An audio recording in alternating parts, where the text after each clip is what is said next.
मैं Amit Kumar Amit unique arts classes में आपका स्वागत करता हूं। आज जो हम देखेंगे, आज का जो टॉपिक है सोवियत प्रणाली क्या थी। चलिए एक वर्ड में हम समझते हैं कि सोवियत जो प्रणाली को एक वर्ड में याद रखिएगा, हम लोग समाजवादी का भी हम लोग नाम दे सकते हैं।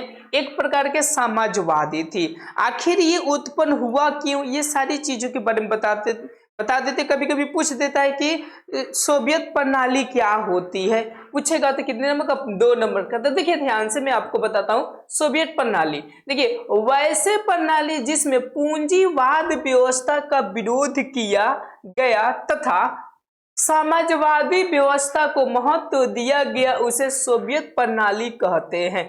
अब ध्यान से समझिए, एक एक वर्ड समझा रहे हैं यहां से। पूंजीवादी का मतलब क्या हुआ? पूंजीवादी का मतलब ये हुआ ना कि लोगों को धन कर देना पर्सनल, समझते हैं, यानी किसी खास व्यक्ति को संपत्ति कर देना, यानी यूं समझिए कि उसके नाम में कर देना, उसको हम लोग पूंजीवादी व्यवस्था कहते हैं। और इसी के विरोध करने के लिए, यानी पूंजीवादी व्यवस्था को विरोध करने के लिए, याद रखिएगा ये पूंजीवादी जो व्यवस्था था वो अमेरिका ने अपनाया था। कौन अपनाया था बाबू? अमेरिका ने अपनाया था। अमेरिका के विरोध करने के लिए मतलब कि जो व्यवस्था अपनाया गया, मतलब कि समाजवादी व्यवस्था को लाया गया, जैसे कि मैंने पहले ही आपको बताया, तो इसी को हम लोग क्या बोलते हैं? सोवियत प्रणाली कहते हैं। इसमें दो ही बात याद रखिएगा आप लोग कि पूंजीवादी को समाप्त कर समाजवादी को लाना ही आपका सोवियत प्रणाली कहलाता है। अब चलिए उसके बारे में कुछ और भी हम डिटेल्स पॉइंट को ले लेते हैं, ध्यान से समझिएगा। यह सोवियत प्रणाली समाजवादी कहलाई, जैसे कि मैंने पहले ही आपको बता दिए। साथ ही साथ यह सोवियत प्रणाली कब आया था अस्तित्व में? तो बोल्शेविक क्रांति जब हुआ था, लेनिन के माध्यम से हुआ था। याद रखिएगा रूस का सबसे महत्वपूर्ण ये क्रांति था। बोल्शेविक क्रांति के बाद 1917 में यह अस्तित्व में आया। कौन सा? सोवियत प्रणाली आया हुआ था।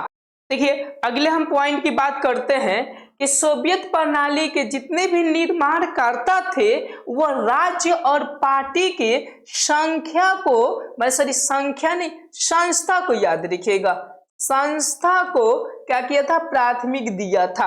यानी इसका मतलब आप लोग ध्यान से समझिए, मतलब ये हुआ कि देश में जो भी व्यक्ति कुछ भी करेंगे ये करेगा राज्य करेगा, इसमें लोगों की कोई भागीदारी होगा नहीं, जो ये कहेगा वही होगा। समझ में आया? और पार्टी जो कहेगी वही किया जाएगा, उसके अलावा उस पर अंकुश रखने वाला, अर्थात कहने के मतलब कि विपक्षी दल का ना होना। समझ में आया आप लोग को? अब देखिए यही आगे मैं बता रहा हूं कि सोवियत राजनीतिक प्रणाली में धुरी कम्युनिस्ट पार्टी का था। यानी कौन सा पार्टी का गठन हुआ था? तो याद रखिएगा धुरी कम्युनिस्ट पार्टी।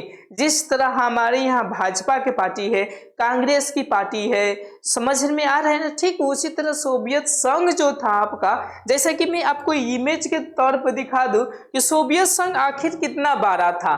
तो देखिए मैं यहां से आप लोग को दिखाता हूं, इमेज ध्यान समझिएगा कि ये आप लोग को रूस दिखाई दे रहा है।